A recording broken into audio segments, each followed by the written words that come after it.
साहब ने एक बहुत ही डिटेल्ड समीक्षा बैठक ली है। प्रदेश में लॉ एंड ऑर्डर की स्थिति को लेकर जो चुनौतियां हैं, जो एक उनका विजन है कि किस प्रकार से पुलिस और प्रशासन ने आगे चलना है, तो बहुत सारे मुद्दों में बहुत गहनता से चर्चा हुई है। और एक जो सबसे बड़ा मैसेज जो उन्होंने पहले भी कहा है और दोबारा दोहराया कि ज़िले में, फील्ड में जो हमारे डीसी और एसपी हैं या डीसी और सीपी हैं, उनमें पूर्णतः समन्वय रहना चाहिए, पूरा तालमेल रहना चाहिए, और है भी। और फील्ड में भी वो इकट्ठा टूर करें, वो प्रति सप्ताह मीटिंग करें, चर्चा करें, अपने लेवल पे समीक्षा करें। जैसे कि कोई भी जो लॉ एंड ऑर्डर की जो इमरजेंट इश्यूज हैं, जो पब्लिक की समस्याएं हैं, जो गंभीर अपराध हैं, उन पर जिला स्तर पे ही स्टडी करके, अध्ययन करके उन पे त्वरित कार्रवाई हो सके। तो ये एक बहुत बड़ी बात सीएम साहब ने बहुत इस पे जोर दिया है। इसके अलावा आप लोग जानते ही हैं जो आजकल जो हालात हैं, जो रिसेंट डेवलपमेंट्स रहे हैं देश में भी और प्रदेश में भी, तो उनको लेकर भी चर्चा हुई है।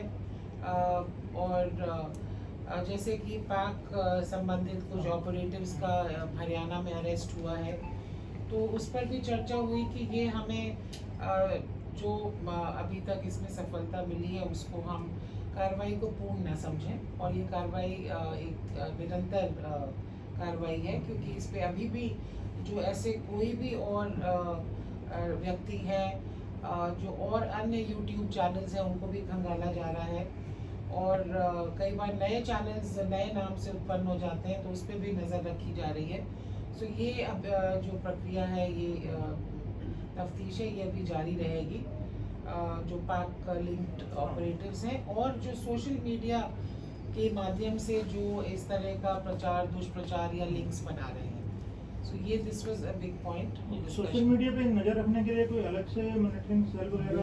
हाँ, मॉनिटरिंग देखिए, हमारे ये पुलिस हेडक्वार्टर में भी है सेल और हमारे सीआईडी में भी है सेल। सो दोनों ही तरफ से इस पे हम नजर रखते हैं। जानकारी है कि बड़ी संख्या में हरियाणा से ऐसे यूट्यूबर्स को बुलाया गया था पाकिस्तान में, क्या उन सभी का भी बिल्कुल, मैंने यही कहा है कि इट इज़ नॉट कि कार्रवाई पूर्ण हो गई है, ये कार्रवाई अभी जारी है, ये ऑपरेशन जारी है, और इन सभी को देखा जा रहा है, स्टडी किया जा रहा है। और कहीं पर भी अगर कोई ऐसे ऑब्जेक्शनल मटेरियल या लिंक्स मिलते हैं तो सख्त से सख्त कार्रवाई होगी। हरियाणा से गिरफ्तारी हुई है।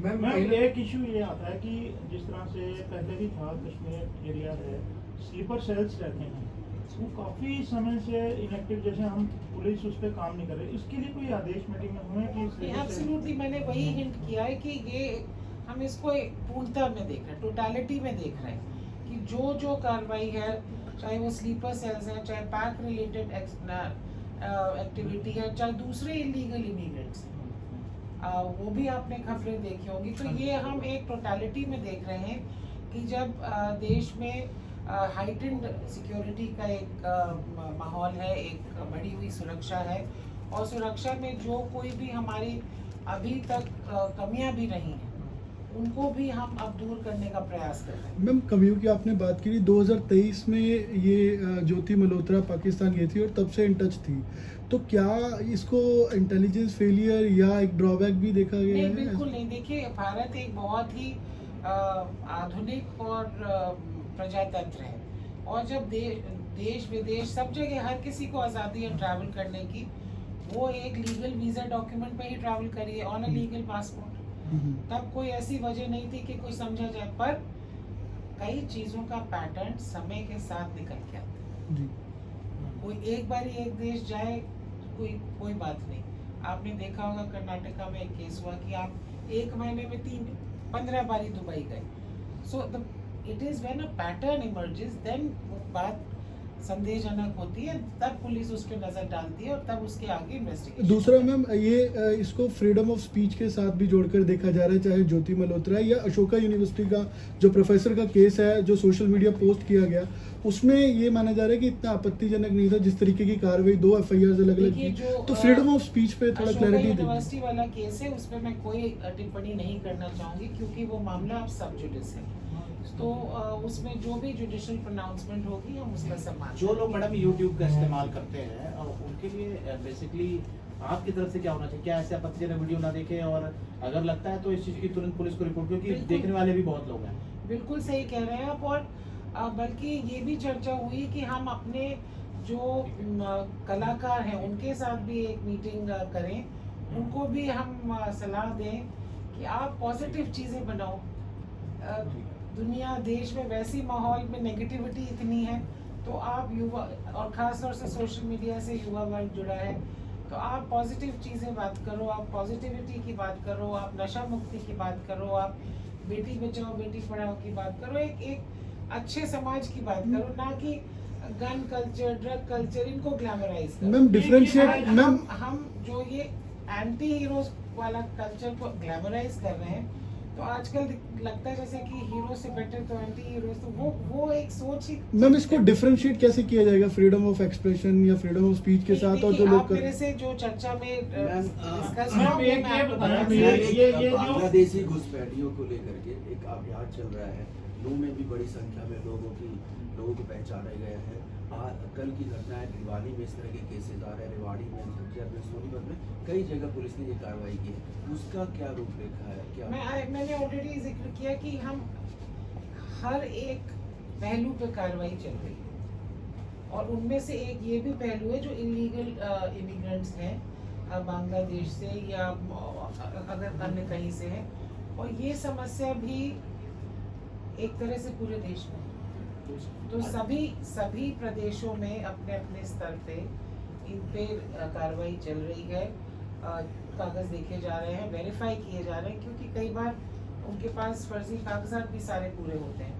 So it is an ongoing operation. Ma'am, इसके बाद अगला प्रोसेस क्या होता है? जैसे कोई- बांग्लादेशी पकड़े गए, उनको कैसे आके हम रिपोर्ट करेंगे? आगे क्या आगे वो process एज पर है? Law, as per defined law है, उस प्रोसेस से ही टेक अप होएगी। ये जो पाक एक्टिविटीज का रिलेटेड मैटर है, कुछ और लोग भी अभी रडार पर हैं जिनकी जांच हो मैं रही कहा है। वो already it is an ongoing exercise. अब ये हर चीज तो हम नहीं अच्छा, एक ये बताएं कि एक इशू ये बड़ा चल रहा है कि 45 लोग जो हैं हर रोज लापता हो रहे हैं।